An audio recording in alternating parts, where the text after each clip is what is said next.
Hey, what's up, everybody? Coach Vic. Thought I'd take a couple minutes, even though I'm a bit fatigued, a little bit out of breath, trying to re-engage in a regular, kind of programming. And it's quite hard after being off and not being consistent for any period of time. It's always hard to, recommit and re-engage into what I think we and I would hope turn into, consistency, structure, and then, inevitable, positive results, the positive adaptations that we're hoping for.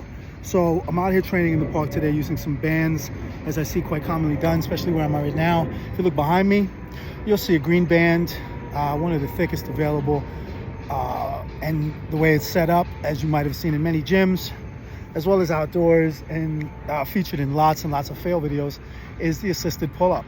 And I will endeavor, in spite of being tired, to demonstrate what I think, in my opinion as a coach, is good form, and then go back and break it down and explain why, and also just a couple of guidelines around safety, if I can manage to remember all that. All right, let's see what happens.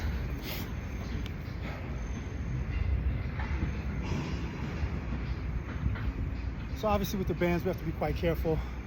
These elasticated bands are notorious for snapping, popping, and hurting people, especially around this region here.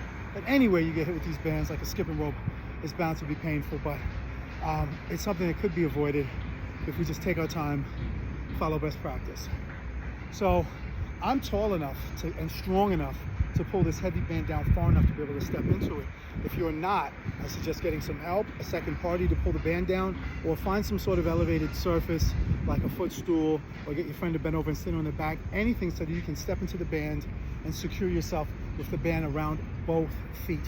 What I see a lot is I see people doing these resisted pull-ups or assisted pull-ups, band assisted pull-ups with one foot, which doesn't put a great deal of stability around the band in your foot. With 2 feet, you stand a better chance. 1 foot pops off. Where does it go? Right in between the legs. So let's see what happens. I'm gonna give this a go. Like I said, I'm a bit tired. I'll pull this down as far as I can, right about there. I'm gonna put all my body weight down into it right here, securing with both hands, and I'm gonna step down into it with 1 foot, trying to get it right in the middle of my foot, and then do the same thing with the other foot. Now, as you can see, this is a good level of resistance for me because, I can stand in it comfortably and it's not pulling me up. And from here, I make sure the band is in front of me.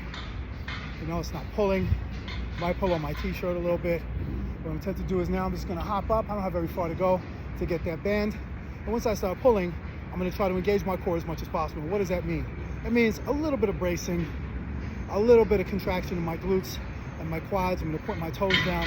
I'm thinking, how do gymnasts look when they do, their work from their bars and their rings, and try to mimic that form. All right? Yep. Point the toes down, head straight, pull, head over the bar, back down, slowly on the release.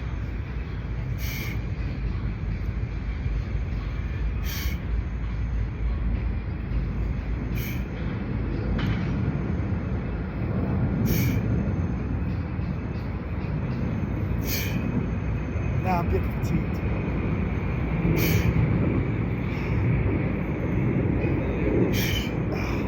Then I'm going to step 1 foot out while I'm still holding onto the bar and use my body weight to bring me down.